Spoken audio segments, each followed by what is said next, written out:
Thank you for joining us. Welcome, everyone, and thank you for joining our webinar. So you're thinking about running for municipal council, a practical guide for candidates in Alberta. Please note that today's webinar is being recorded and will be available on the Alberta Municipalities Association and Rural Municipalities of Alberta's websites in the coming days. Additionally, to ensure that there is ample time for both the presentation and our question sections, the camera and microphones of our audience is going to be muted. So questions during the Q&A portion of the presentation can be submitted to the Q&A portal at the bottom of your Zoom window, and we will do our best to get to as many as possible. So with that, we'll begin. If you are here, you've probably thought about running for municipal council. Maybe you're passionate about your community. Maybe you see things that need improvement, or maybe someone has even said to you, hey, you'd be great on council. Whatever your motivation, this session is here to help you make an informed decision. Is this the right role for you? We'll cover what municipal councilors do and what they don't do, what to expect, and how to prepare for an election campaign. I'm curious if any of today's participants have had the chance to attend a council meeting yet, whether that's in person or online. So take a minute to think about that. And if you haven't had that opportunity, I would highly recommend it going forward. Observing a council meeting firsthand is truly one of the best ways to understand what actually happens in local government and what you might be signing up for. So as mentioned, if you have questions that you would like us or our guest speaker to answer, please use the Q&A button at the bottom of your screen. And if you don't see it, look for the three dots along the toolbar where you can click and the Q&A function should pop up, and there you'll be able to submit questions. So before we begin, we'd like to take a few moments to introduce ourselves and the firm that we're with, Berlin. So Berlin is a strategic communications and public affairs firm based in Edmonton, specializing in public relations, advocacy, and communications. We are also one of Alberta's most awarded creative advertising agencies. So we work closely with municipalities, industry partners, and governments to support effective communication, policy development, and help them develop engagement strategies. So I'm Mike Vivian. I'm a senior strategist at Berlin. I have over a decade of experience in the field of municipal politics, working directly with a former city councillor, as an urban planner in the private and public sector, supporting Edmonton's council and their senior leadership team as an advisor in intergovernmental affairs, and also working on several municipal and provincial election campaigns. I'm joined by my colleague, Julia Vandersloos, who's a strategist and writer here at Berlin. She also has over a decade of experience working directly with former MLA and a current city councillor in Edmonton, as well as working on several federal, provincial, and municipal election campaigns. Together, we bring lived experience in working with the municipal councils, administration, and government agencies. We understand the challenges and opportunities of municipal leadership, and we're here today to help you gain that insight too. We will also be joined by Councillor Kara Westerland of Brazeau County, who'll be sharing her lived experience with us later on in the webinar. So we're delivering this webinar series in partnership with Rural Municipalities of Alberta and Alberta Municipalities. These organizations represent and support local governments of all sizes across Alberta, with Alberta municipalities serving urban municipalities from summer villages all the way up to major cities like Edmonton and Calgary, and the rural municipalities of Alberta servicing Alberta's 69 counties and municipal districts. Collectively, these organizations help support Alberta's municipalities and their leaders to advocate for solutions to municipal issues and identify and provide services that help these municipalities build resilient and thriving communities. So a quick roadmap of our session today. We will start with the foundations, why municipal government matters, and how it affects daily life in your community. We'll clarify exactly what councillors do and don't do, focusing on the distinction between governance and management. We'll be honest about what to expect, the time commitments, the challenges you might face, and why, despite those challenges, many people do find council service deeply rewarding. We'll address some of the most common concerns people have about running, especially for first-time candidates. And we'll outline some practical steps you can take to prepare for your candidacy. And finally, we will have a live Q&A with the councillor from Brazeau County, Kara Westerland, who brings real-world insight from serving on a council for a rural municipality in Alberta. Mike and I will spend the first 30 minutes covering the essential information about council awareness and municipal elections. And then I really want to stress the importance of staying for the second half, where you will have the opportunity to hear directly from Councillor Westerland for around 30 minutes. She's going to be able to share some insights related to the unique aspects of municipal governance. So things like challenges that rural municipalities face with infrastructure funding and provincial relations, the importance of agriculture and resource management, and navigating complex relationships with neighboring municipalities and other forms of government. This will be your opportunity to ask questions about real world experiences and practical considerations that might not be covered in our presentation portion. But the entire session is designed to help you decide if running for council is the right choice for you with no pressure either way. So let's start with a question. So when you think about local government, what comes to mind first? Is it roads? Is it snow clearing? Maybe it's property taxes. So these are all things that council controls. And this is what makes municipal government very unique. It's the closest level of government to the people. So unlike provincial or federal governments where decisions can feel distant and not very transparent, local governments make decisions that affect your daily life almost immediately and are done so in a very public forum and setting. But, and this is really key, you don't do it alone. Council is a team. Decisions require discussion, compromise, and support from the majority of your colleagues. This is why a multitude of perspectives on council matters so much. When people from different backgrounds and experiences work together, they bring unique insights to solving community challenges. We'll talk more about that later, but keep this in mind.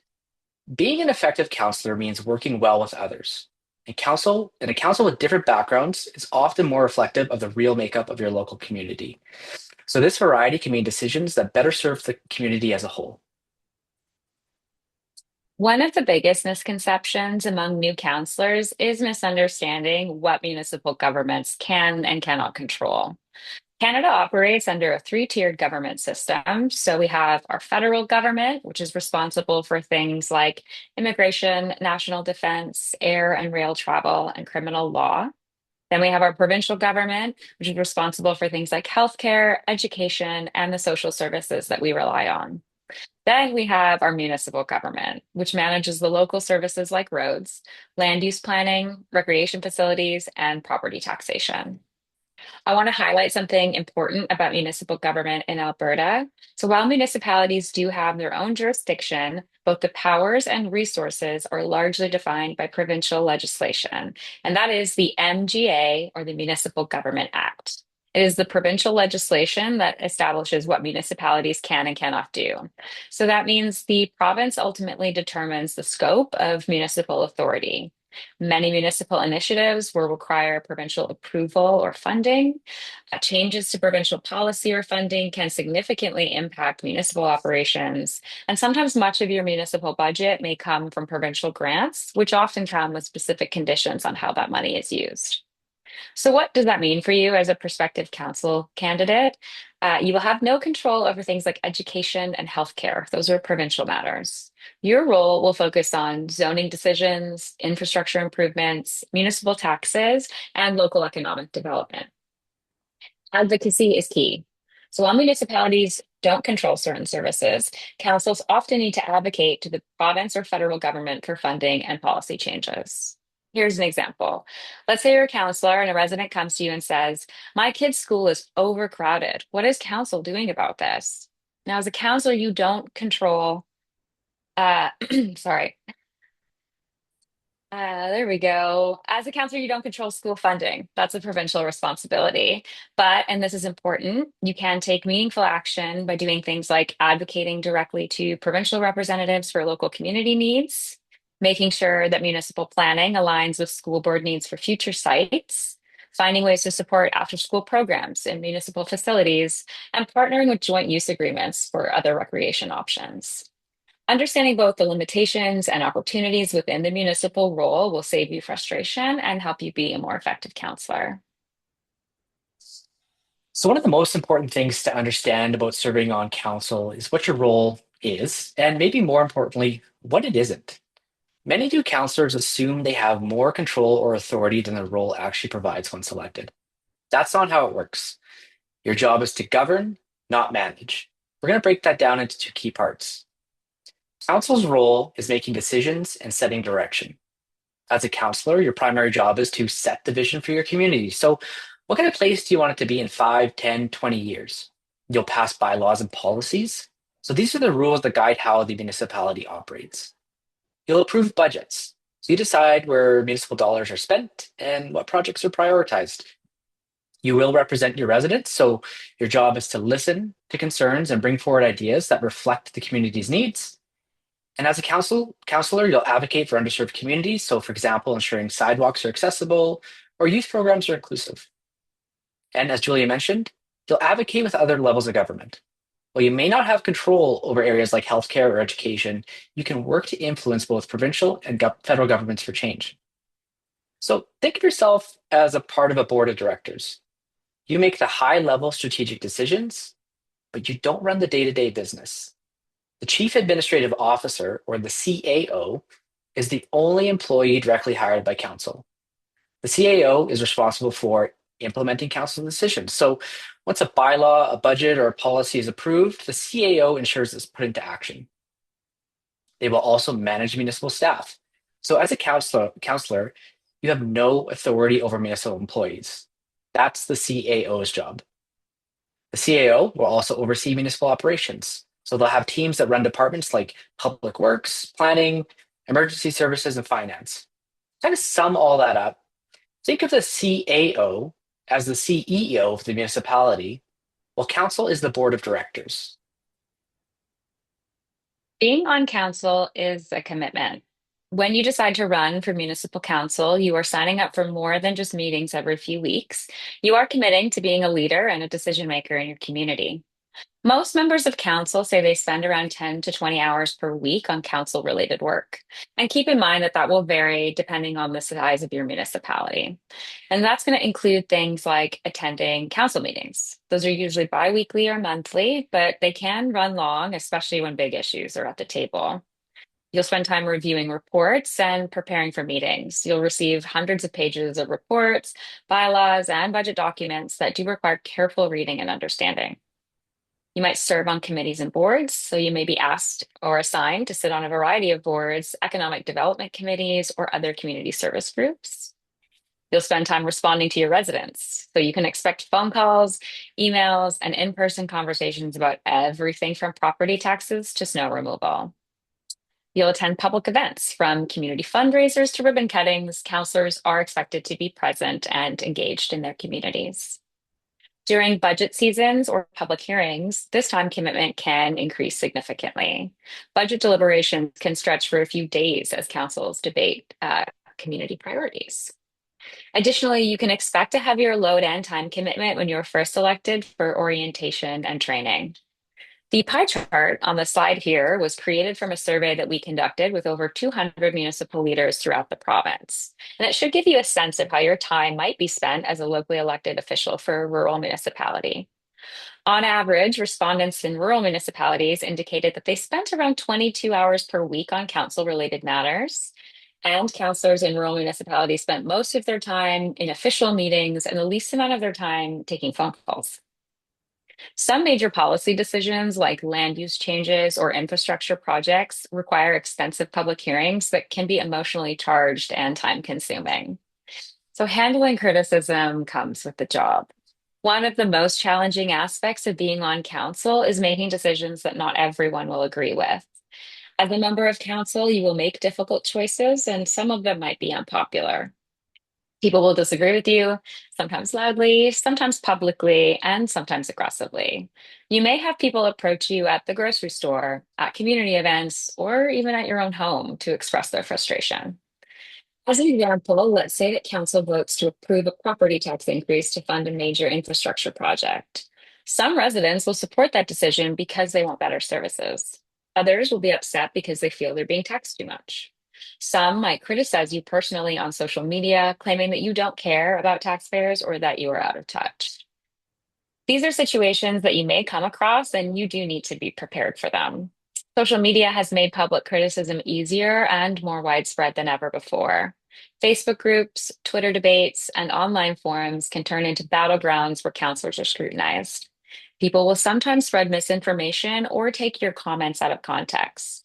You might face personal attacks, insults, or pressure campaigns from frustrated residents.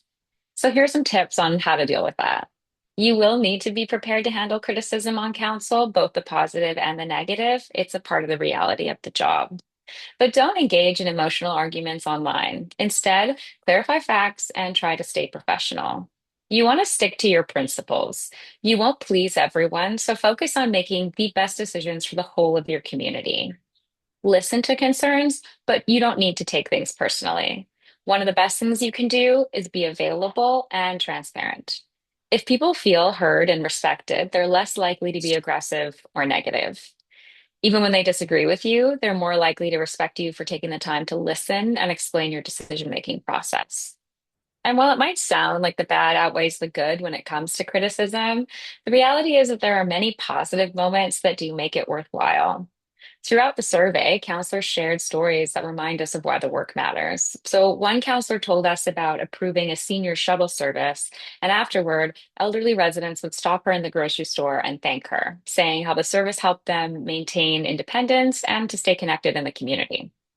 Another counselor shared that after voting to preserve a natural area from development, a local elementary school sent handmade thank you cards. The children had drawn pictures of themselves enjoying the protected space. These moments of genuine gratitude and seeing your decisions make a positive difference, that's what many counselors say make the challenging parts worthwhile. So let's shift gears for a moment. So we've talked about time commitment, the tough decisions, and the criticism. But now we want to talk about, why do people do this? Why do people choose to put their name on a ballot, attend late night meetings, and face public scrutiny? So, for one thing, you get to influence the future of your community. Serving on council gives you a real seat at the table.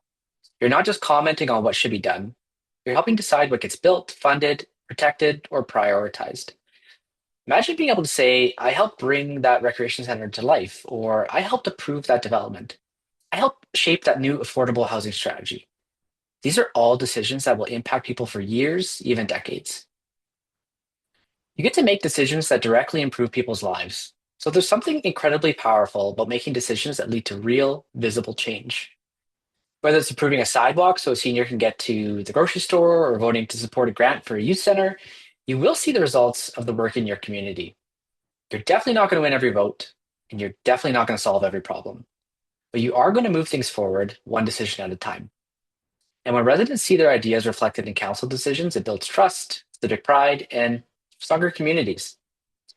You will build lasting relationships and networks. So council service is going to connect you to people you might never otherwise meet. Residents, business owners, volunteers, fellow councillors, and leaders from across Alberta and quite frankly, the country.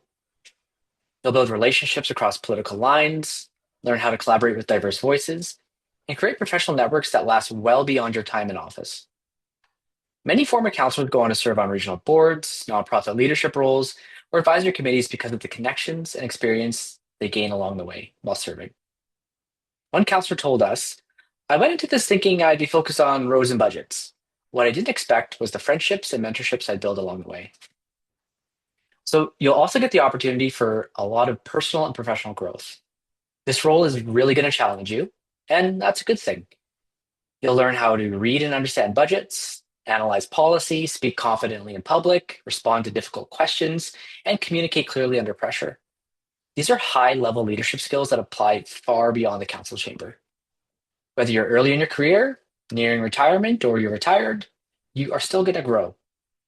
Many councillors say they often come out of it as stronger leaders, better listeners, and more effective communicators. As a newly elected official, you are going to be mandated by the province to take certain training, and your municipality will have some specifics on that. And there is a multitude of training opportunities available with a focus on how to effectively run a meeting, municipal finance and land use planning, things like that. And your respective municipalities may even pay for your training as a newly elected official. And there's also training and orientation available for new councillors, so you're not on your own. Alberta municipalities and rural municipalities of Alberta offer great resources to help you build confidence and capacity from day one. So you'll also have the opportunity to bring new perspectives to decision making. Every council member brings their unique life experiences to the table. Your background, whether as a parent, a small business owner, a newcomer to Canada, a longtime resident, it all offers valuable insight. Many candidates worry they don't have the right experience, but the truth is that your community perspective is your qualification. And lastly, you're going to leave a legacy for future generations through your work. Council isn't just about the present, it's also about the future. The decisions you make today will shape the kind of community your kids or your friends or neighbors' kids will grow up in. Whether it's housing policy, environmental planning, or financial stewardship, your choices are going to leave a legacy. One counselor described it like this: it's like laying bricks. Some days you only lay one, but over time you'll help build something that's lasting. Council service isn't always easy, but it is deeply meaningful. You're not just filling a seat, you're building the future of your community. You'll grow, connect, contribute, and maybe most importantly, you'll inspire others to lead too. Now let's address some of the most common concerns heard from potential candidates, especially some of those from underrepresented groups. Number one, I don't have the right qualifications. The only formal qualification you need to run are being at least 18 years old, a Canadian citizen, and a resident of your municipality for the last 6 months. But the real qualification is caring about your community and being willing to listen and learn. Your life experience is valuable whether you're a small business owner, a parent, tradesperson, newcomer to Canada, or a recent graduate. The skills that make you effective in your everyday life, so problem solving, listening, budgeting, planning, these are exactly what you'll use to be a good counselor. I don't know enough about municipal government. No one starts out as an expert. Even the most experienced politicians have a learning curve when they first take office. Both rural municipalities of Alberta and Alberta municipalities offer excellent training and orientation for newly elected officials. Your municipality will provide support, resources, and the mentorship needed to help you succeed. Many current councillors had no government experience before running, and they're doing great work for their communities now. I won't fit in or be taken seriously. This is a real concern, especially for women, young people, and others from underrepresented groups. But remember that your perspective matters precisely because it might be different. The reality is that Alberta municipal councils don't always reflect the reality of our communities. So typically, women make up around 30% of councils, despite being half of the population. And representation for visible minorities and Indigenous peoples is even lower. And that isn't because certain groups aren't qualified or don't care about their community. It's often because they face additional barriers or haven't seen themselves represented in these roles before. Variety on council matters tremendously. When people from different backgrounds, experiences, and perspectives work together, they bring unique insight to solving community challenge. And research shows that diverse councils make more innovative decisions and are better able to represent the actual makeup of their communities. If you are a part of an underrepresented group, know that your perspective is not just valuable, it's essential to good governance. Change happens when new voices are able to join the conversation. We will have some links to some peer support organizations that are operating in Alberta later on in the resource page. I came to Ford to run a campaign. Campaigns in smaller communities can actually be very affordable. Often, all you need are a few lawn signs, a simple website, but mostly just to connect with your voters. In larger municipalities, there are contribution limits and clear rules around fundraising. Many successful candidates, however, have run effective campaigns with no expenses or on modest budgets of a few $100s. And this will typically vary depending on the size of your municipality. But focus on direct voter contact rather than expensive advertising techniques. I have a full-time job and family responsibilities. Most counselors, especially in smaller communities, have other jobs and personal commitments. Counselors typically meet in the evenings to accommodate working schedules. Digital options have made it easier for you to review materials and to connect with your residents. And family and work experience often makes you a better counselor because you understand the real issues facing your community. So the bottom line is this: if you care about your community and you are willing to learn, you do have what it takes to serve. So, if you're considering running, there are a few key steps to getting started. The first is you need to check your eligibility. So, you must be at least 18 years old, a Canadian citizen, and a resident of the municipality or division that you live in for at least 6 months before nomination day. Research the key dates and requirements in your specific municipality. So, the next general municipal election in Alberta is October 20th of this year, and the nomination period typically opens January 1st of the election year. The nomination deadline is typically 6 weeks before Election Day. You'll want to check with your municipal office for exact dates and requirements. We can't stress this enough, but we encourage you to attend council meetings. Watch or attend council meetings happening now, either in person or online. Review the agendas and the minutes to understand current issues. Pay attention to the process. So, how are decisions made? And how does council interact with administration, the public, and amongst themselves? This will give you some valuable insight into what the role actually involves. You'll need to build a support team. So even small campaigns do need supporters. Most candidates starts by identifying friends, family, or colleagues who can help with things like campaign planning, door knocking, social media if you choose to use it, and putting up signs. Having a diverse team does bring different perspectives and connections to help expand your reach. You want to connect with some existing resources. So both rural municipalities of Alberta and Alberta municipalities offer resources for prospective candidates. And there are community organizations like Party YAG and Ask Her YYC who also operate outside of the major cities like Edmonton and Calgary to support women candidates. There's a valuable resource that folks should lean in on is previous and current counselors. They're more often than not willing to share advice. So we really encourage you to reach out to your current counselors and former counselors. Your municipal returning officer can also provide you with information about the specific rules and requirements. You'll need to prepare your nomination. So you need a nomination form, typically signed by eligible electors or signed by eligible electors, which is typically 25 to 25 signatures, depending on the size of your municipality. If your municipal elections are at large, then the signatures can be from the municipality. But if your municipal election is done so on a division basis, the signatures must be obtained from the electors in the division you're running for. A small deposit may be required, and eventually financial disclosure documents will be required as well. Plan ahead to gather these materials well before the deadline. You should develop a platform. So you'll want to identify 3 to 5 key issues you're passionate about, research those issues thoroughly, pay special attention to, and be really clear about what's within municipal jurisdiction. Focus on solutions and not just calling out the problems. Remember this, once you're elected, you'll work on many issues beyond your platform. Starting early gives you time to learn, build connections, and develop a strong campaign.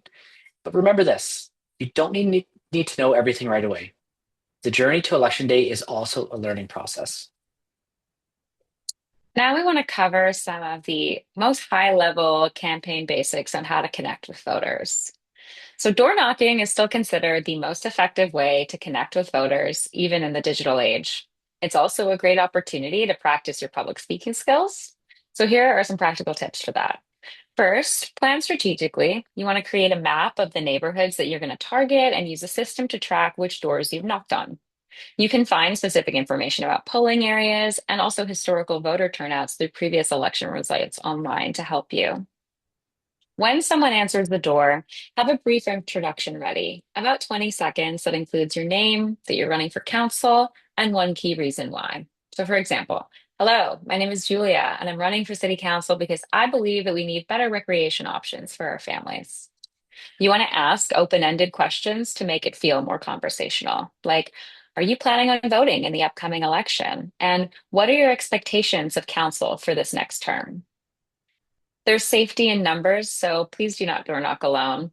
As a general rule, you want to stay on the doorstep and don't enter people's homes and yards. Remind volunteers and friends who are out knocking with you to stay visible to each other on the street, and you can also knock in pairs if it's more comfortable. You might want to bring some literature to leave behind. It will remind voters of your conversation after you've left. You can consider a simple piece that includes just your photo, your campaign contact information, and 2 to 3 key priorities. Small 5x7 cards can easily be created in free platforms like Canva and printed at somewhere like Staples for a really reasonable price. Most importantly, though, you want to listen more than you talk. Ask residents what issues matter to them, take notes, and follow up if you promise to get back to someone about something. For your campaign literature, signs, and digital materials, there are some essentials to keep in mind. You want to keep your messaging focused on 2 to 3 clear priorities that are relevant to municipal jurisdiction. This isn't the place for lengthy policy positions. You can save those for a website or for longer forum conversations. Use consistent colors and simple design elements that make your materials recognizable. Importantly, your photo will help voters remember who you are when they see your name on the ballot. Ensure that your contact information is prominently displayed, campaign email, phone number, and any social media handles that make it easier for voters to reach out to you with questions. The most effective campaign signs often have really simple design elements, so just your name, the position you're running for, and any colors associated with the rest of your campaign. When speaking with voters or potentially with the media, remember to focus on issues that are in municipal control. It's easy to get pulled into provincial or federal topics, but staying focused on local issues demonstrates your understanding of the job. Prepare answers for difficult questions you might face. You can practice with friends, playing the role of a skeptical voter or even a journalist. Having prepared responses to topics like tax increases, development proposals, or your qualifications will help you to respond confidently. You want to be authentic. Voters can tell if you're not being genuine. Share your personal connection to the community and why you might care about its future. And if you do not know the answer to a question, it's okay to say that you will look into an issue further or follow up when you do have more information. If you choose to use social media, you want to maintain a consistent and positive presence. Post regularly about your campaign activities, share your platform points, and highlight community events that you attend. Respond to comments respectfully, even if they are critical. And remember that anything you say during your campaign, whether at a door, at a community event, or online, can potentially be public. Always communicate with the assumption that anyone might hear what you're saying. We have a list of resources to help you succeed because you're not alone on this journey. And I will share the links to these resources and the ones mentioned previously in the chat. Alberta Municipal Affairs, through the Government of Alberta, provides an excellent candidates guide, and that will cover legal requirements, eligibility, the nomination process, and campaign financing rules. We'll also outline the key responsibilities for elected officials, and that's available at alberta.ca municipal municipal elections. The rural municipalities of Alberta and Alberta municipalities offer resources specifically for candidates, so webinars like this one, workshops and information sessions, online resource guides, and post-election training and development for new counselors.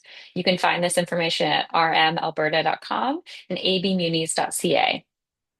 Your local returning officer is an invaluable resource. So they are the person that will oversee the election in your municipality, and they can provide forms, key dates, and specific local requirements. You want to make sure that you're meeting all the legal obligations, and your returning officer can help with you with that.